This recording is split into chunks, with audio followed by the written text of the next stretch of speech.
This week, we're going to be discussing how England starts to manage and regulate its growing colonial empire in North America. We'll talk about some of the factors that are going to start to change political and social thinking in Europe and, of course, here in the colonies as well. And later on in the week, we'll talk about a series of wars for empire and how those wars will end up placing England as the most dominant power in Europe and North America, and it will set the stage for the upcoming revolution. So let's begin our discussion with the British colonial system. Basically, what we're talking about here is England's attempt to try and regulate its colonial empire, not just here in North America, but its empire in general.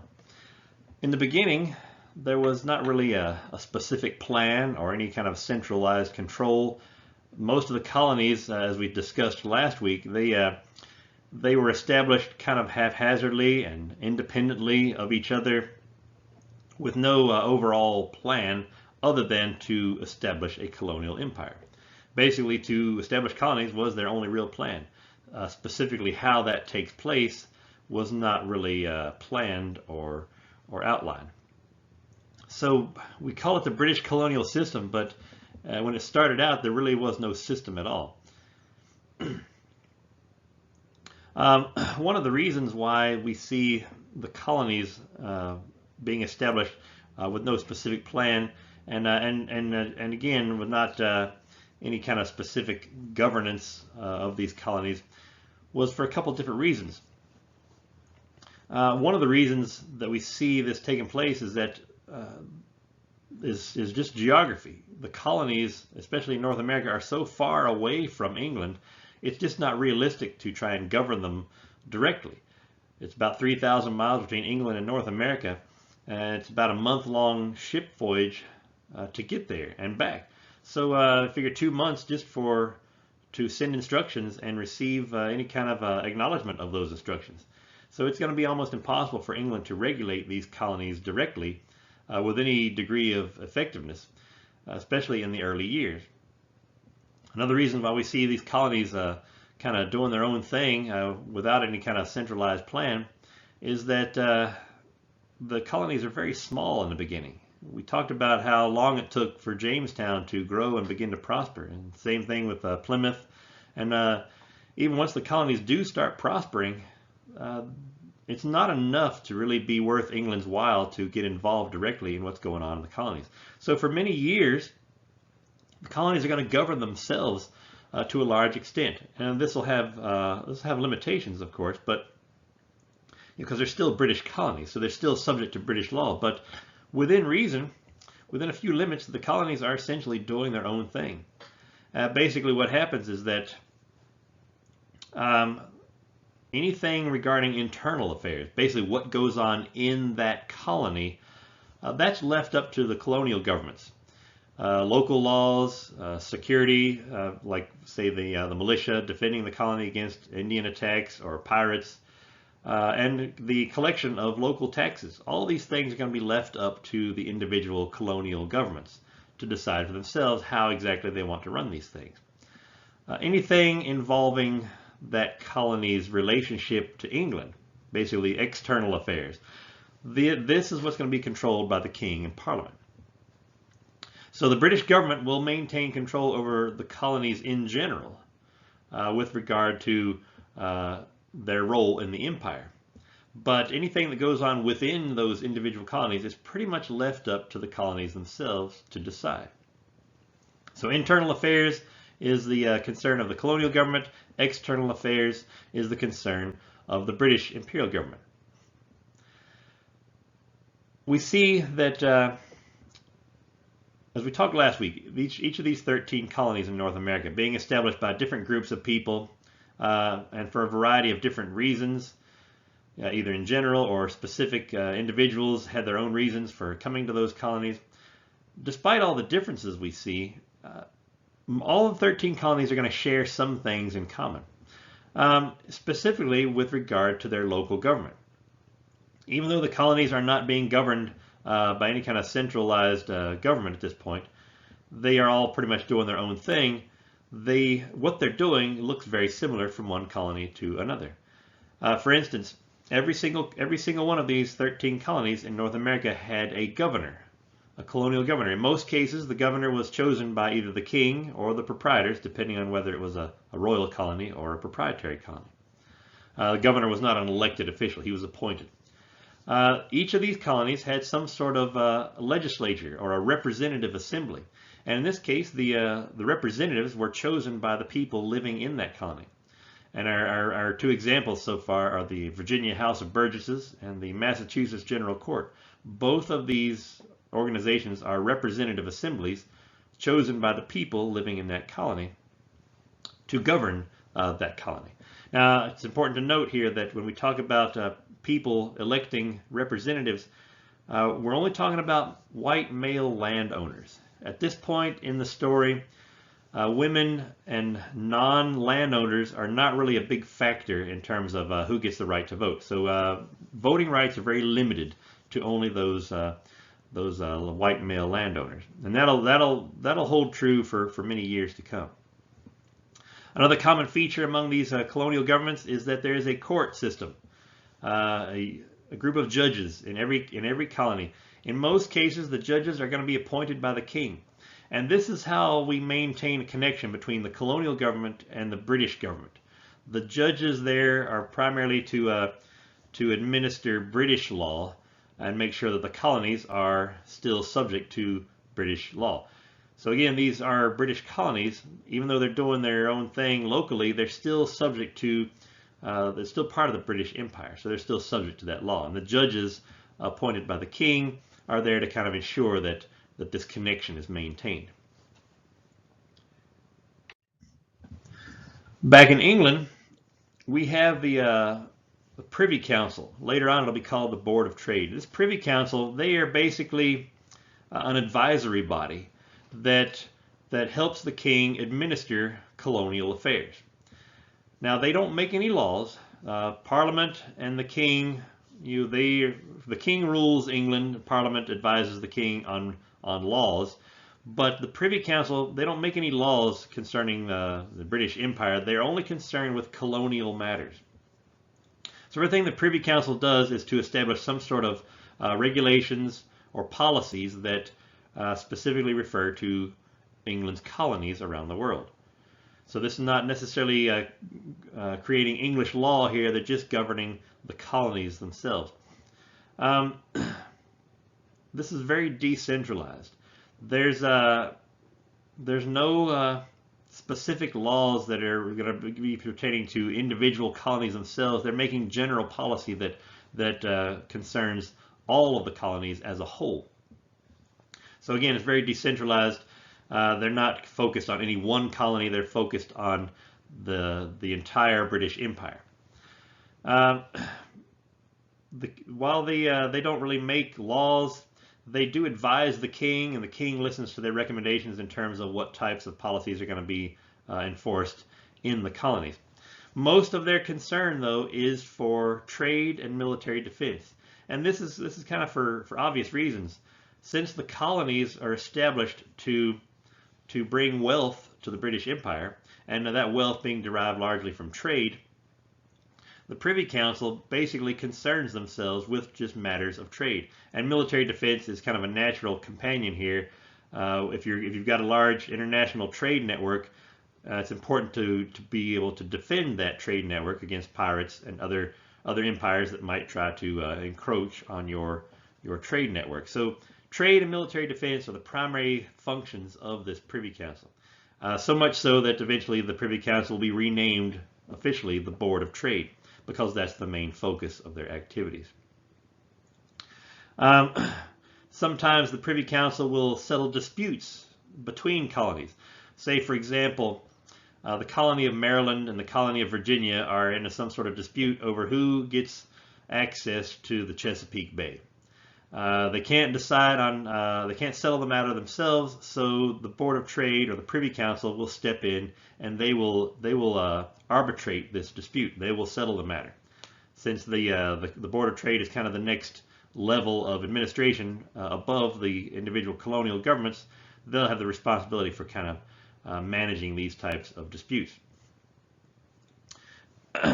It's important too to mention here that while at this time the 13 colonies in North America are a significant part of the British Empire, the Privy Council is not thinking in terms of American-specific laws. Now, this is a U.S. history class, so most of our focus is on how these 13 colonies in North America relate to England and the British Empire.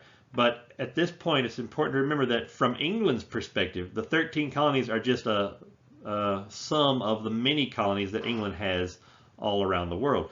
So they're not really thinking in terms of how to regulate American colonies. They're just thinking in terms of how to regulate their colonial empire around the world. So they view this situation in very general terms. There's not but very few instances of any kind of American-specific laws here. Everything the Privy Council does is aimed at the British Empire as a whole.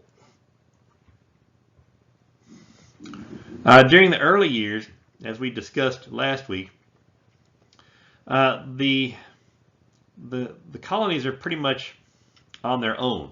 We talked about how during the English Civil War, internal affairs back in England distracted them from what's going on here in the colonies. And there'll be other examples of that as time goes on. But for the most part, in those early years, England is not really focused on what's going on here in the North American colonies.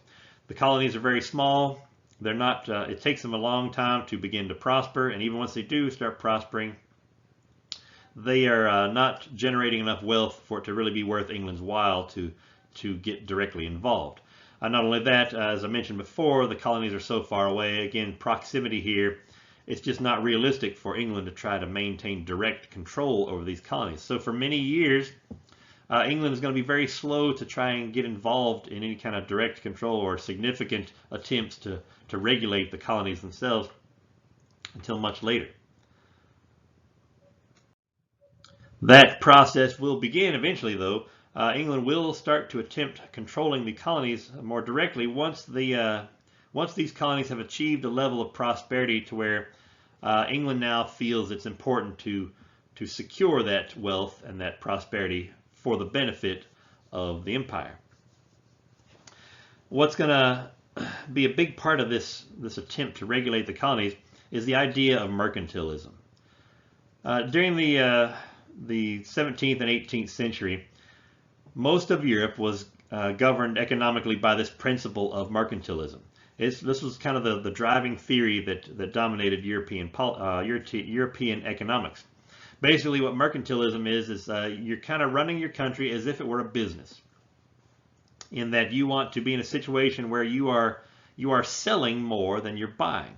You have a trade surplus, as they call it. The modern term for you business and economic majors is a favorable balance of trade. In each of these situations, basically what you're doing, you're selling more than you're buying. You are earning more money than you're spending. And when you can kind of relate this to your personal finances in a similar way. You want to be in a situation, ideally, where you make more money than you spend. And this is how you're gonna save money for maybe a purchase of a car or a house later on, or you'll put some money in the bank. In any case, it's a good situation to be in where you are spending less money than you're making. And this is the essential element of mercantilism. As a nation, England wants to be in a situation where they have a trade surplus, where they have a favorable balance of trade. They're selling more than they're buying, so they're generating wealth.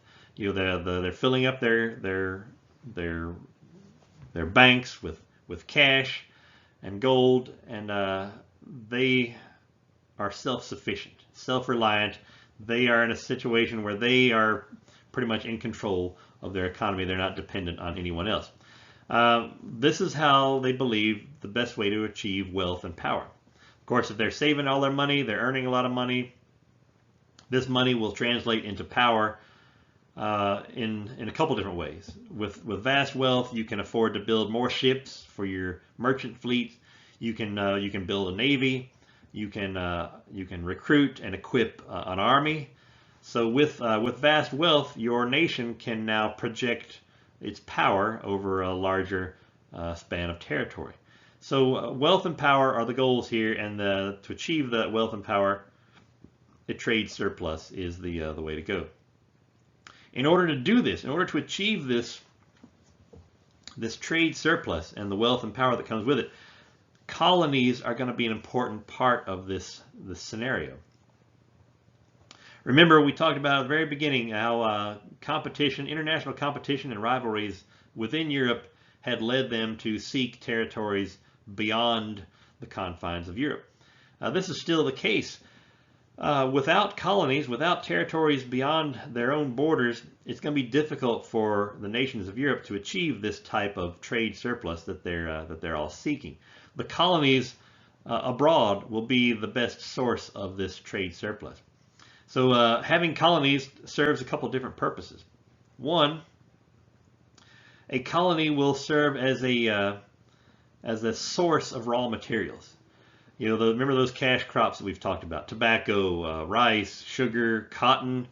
Later on will be part of this story. These cash crops produced in the colonies will be sent back to England, or in the case of any other of these empires, they'll operate in very much the same way.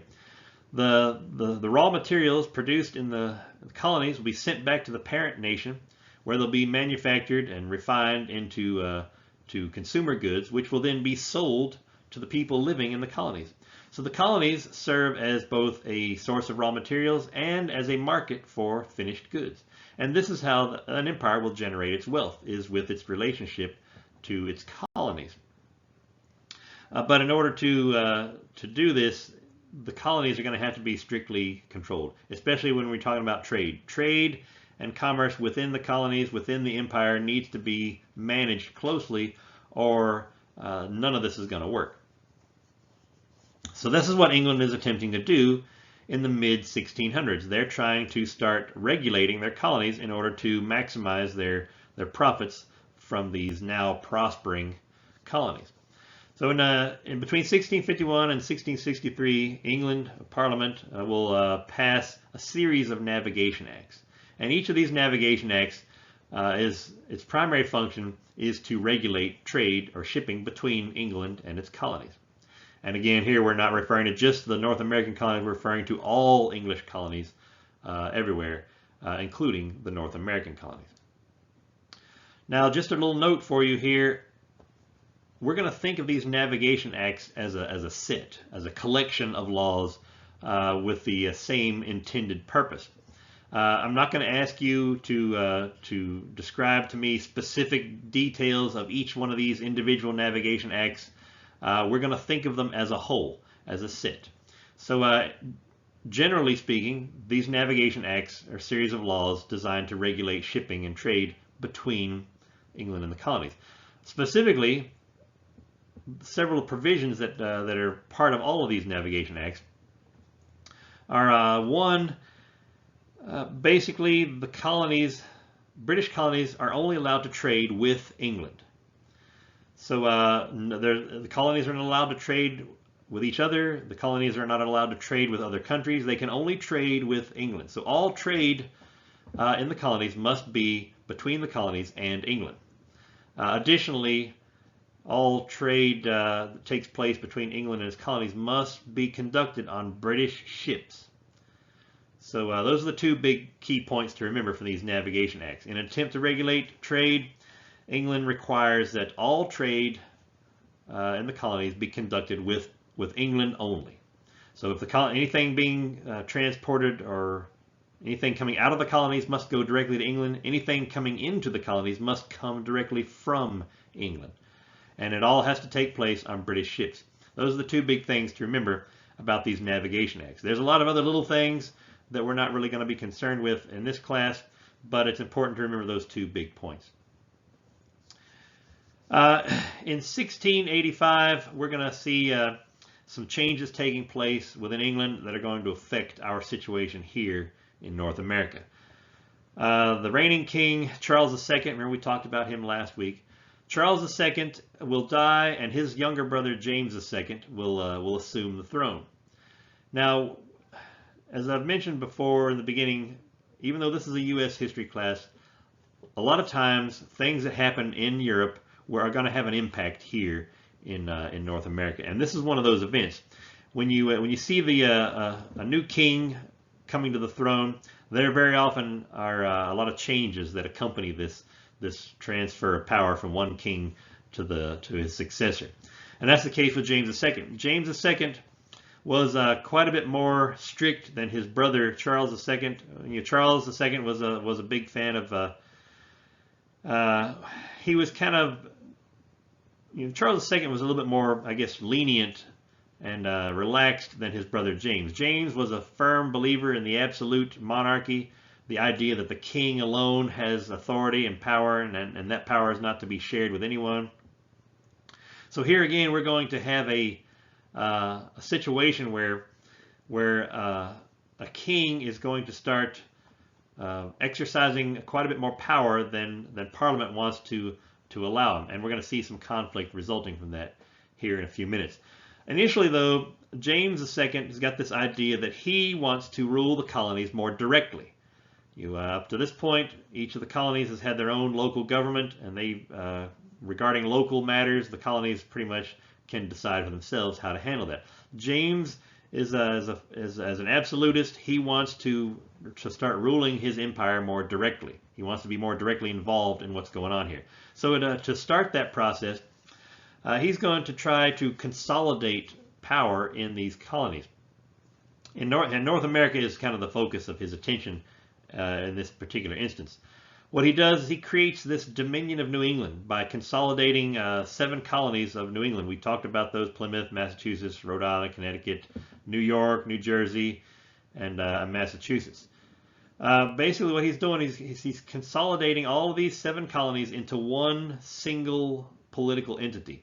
And this is going to be called the Dominion of New England. He's going to appoint a governor in charge of this Dominion of New England, a guy named Sir Edmund Andros. He was just a close friend of James II, and Andros is going to basically rule this Dominion of New England in place of the king. So basically, Andros only answers to the king, and Andros will rule this Dominion of New England on behalf of the king. There are no local governments. Part of this arrangement is that once Andros is in charge, he kind of rules this Dominion of New England like a dictator. He eliminates all of the local governments, so there's no more town meetings, there's no more representative assemblies in any of these former New England colonies. He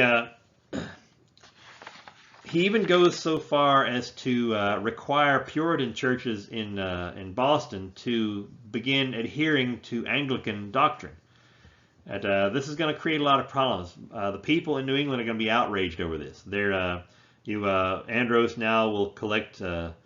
He'll levy taxes arbitrarily without the consent of any kind of local government. So again, there are no local governments. People are being ruled pretty much directly by the king, and especially with the whole church thing, by requiring Puritans to adhere to Anglican doctrine. This is going to really upset a lot of people in New England. They're outraged at this. So we got a lot of problems going on in New England. Keep in mind, these people are used to a certain amount of limited self-government, and now they're being ruled directly by the crown and his appointee Edmund Andros. This is going to be problematic for a lot of people in New England. Taking a look at our map here, we can see how this looks. I want to point out that this is only the colonies of New England. The king does not apply this dominion over all of the 13 colonies in North America, just the ones in New England. So basically from Pennsylvania on down is still, all those colonial charters are still intact. They still have local self-government. Nothing changes in those other colonies. Just the colonies in New England are going to be affected by this Dominion of New England. And as you can see by the dates here, this is only going to last for just 2 or 3 years before it's all over and done with. One of the reasons it's going to be over so quickly is because of things going on back in England at the time.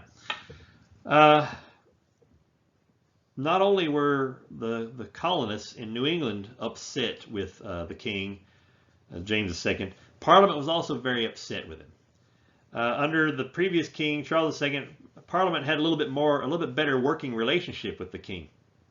While the king still retained all of his power, Parliament Parliament didn't really have any direct authority over English government. They enjoyed a decent working relationship with Charles II. With James II, this is not true. James II basically dismisses Parliament and tries to rule the country himself. Parliament is not going to stand for this. Basically, a lot of people at this point are having memories of the old English Civil War, where this type of dispute between Parliament and the king over power is going to kind of repeat itself here. On top of that, to make matters worse, James II is very supportive of Catholicism. His mother was Catholic. His first wife was Catholic, and his second wife was Catholic, and James II himself converts to Catholicism. So there's a growing fear among members of Parliament and all Englishmen, for that matter, that James II is attempting to convert England back to a Catholic country, and nobody wants this. Nobody in England wants this, and Parliament has had about as much as they can stand of James and his absolutist mentality. So they begin conspiring against him to overthrow it. And basically what they do is, as luck would have it, James II has a grown-up daughter named Mary. Now she's living in the Netherlands at this point. She's married to a Dutch aristocrat named William. Parliament secretly contacts Mary and asks her if she would be willing to rule England as queen in place of her father, who they're getting ready to kick out. So Mary goes along with it. She's like, yeah, that's fine. That's great. Her husband, William, is also very supportive of this. So what happens is that in the fall of 1688, Mary and her husband, William, along with a bunch of William's personal army, they enter England. They arrive in England in, I think it's November. And of course, over the next couple months, they attempt to replace James II with his daughter. Now, what happens is that James II, he doesn't resist this. He's of the mindset, okay, you don't want me to be king, fine. I never liked any of you people anyway. Screw it, I'm out of here.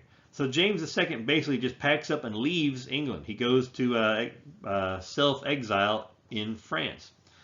So this turns into a bloodless coup. Basically, the King of England has been overthrown without one single shot being fired. No conflict, no fighting, no bloodshed. Hence the term Glorious Revolution. Parliament has essentially overthrown the king without the bloody civil war that took place the last time. If you remember, we talked about last week the English Civil War. None of that takes place this time, but they replaced the king with his daughter. So England now has a new queen, Queen Mary, and they did this without a messy civil war. Word of this, of course, will reach the colonies, and the people living in New England will finally rise up and overthrow Governor Andros. Since his king is no longer on the throne, Andros doesn't really have any real power now. So it'll be relatively easy for the people in New England to overthrow him, and they put him in prison. And then they basically reestablish all the original colonial governments in New England, the same as they were prior to James II. So basically, in the colonies, everything goes back to normal. After 2 or 3 years of this Dominion of New England, life in the New England colonies is restored to its previous state. All the original colonial governments are reinstated, and so forth. The only exception is that the colony of Plymouth will no longer be a separate colony. Plymouth at this time will be absorbed into Massachusetts and will be part of the Massachusetts colony. So that's the one and only difference. Other than that, everything pretty much goes back to the way it was prior to the Dominion of New England.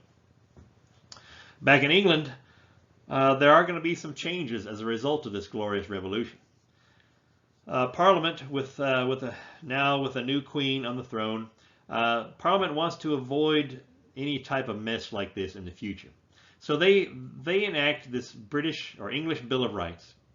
And this is an attempt to prevent this type of conflict in the future. This English Bill of Rights basically declares that England will now be governed by the rule of law. The king and parliament will share power equally. This is important. This is a big deal because this is the first time anything like this has taken place in Europe. Prior to this, all the nations of Europe are ruled by absolutist monarchs, meaning that the king answers only to God. The king does not share power with anybody. Even in countries that have representative assemblies, those assemblies are merely advisory bodies. They don't have any kind of governing power. Here's where that changes. This English Bill of Rights states specifically that the king will now share power equally with Parliament. So this is brand new. This is a brand new radical departure from European tradition, and it's going to have a big impact on what happens here in America years later. Now you're looking at the dates here. This is 1689 that Parliament passes this English Bill of Rights. American War for Independence is almost 100 years away at this point. So this, nobody's even thinking of independence. But once America is independent from England, the founding fathers are going to look at this English Bill of Rights as a model, an example for how a government should be structured where power is divided between multiple branches of government. So this is going to have a long-term impact on what happens here in the American colonies and later the United States. So this English Bill of Rights is kind of a big deal. It's the first situation of its kind wherein a king will be now required by law to share power with his representative assembly. So things are changing, and they're changing in a big way.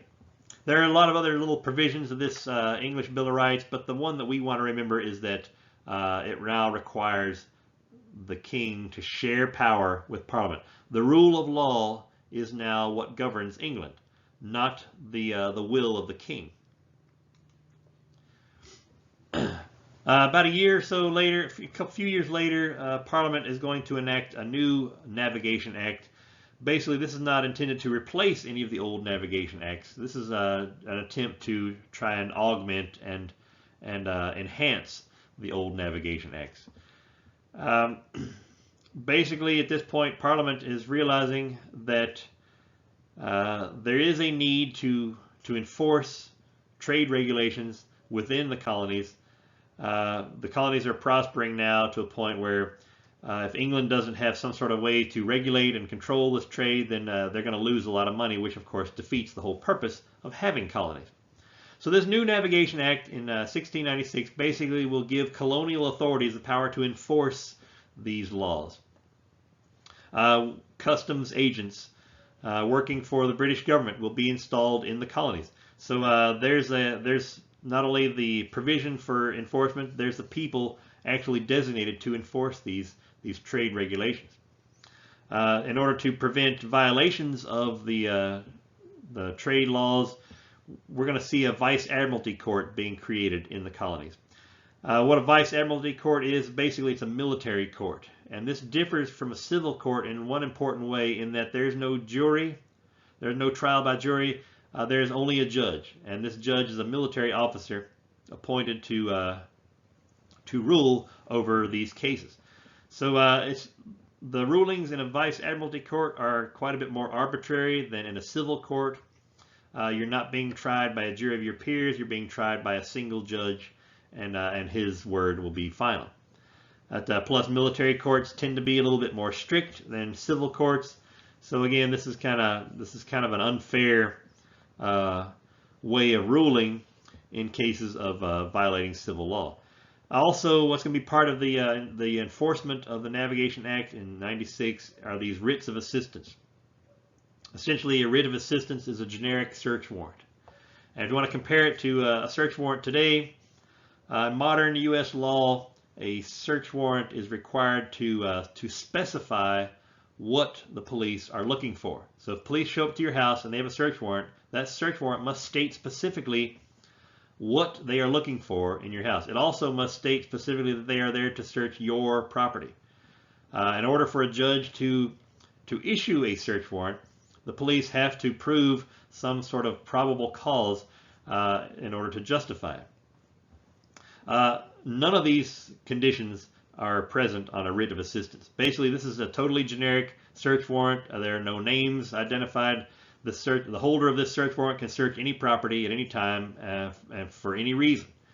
So the only criteria here is that a customs inspector suspects you of violating the Navigation Act, then he's going to come and search your property and your premises for whatever he might find.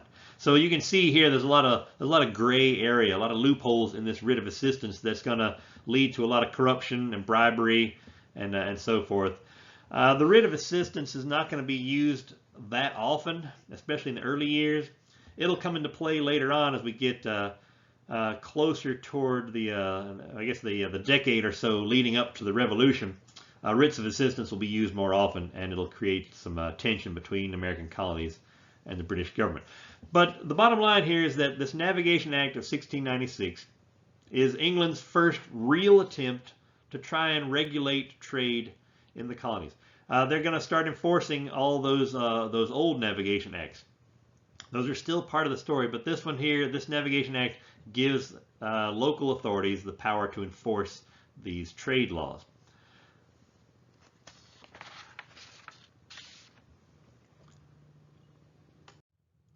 That's all we have time for today.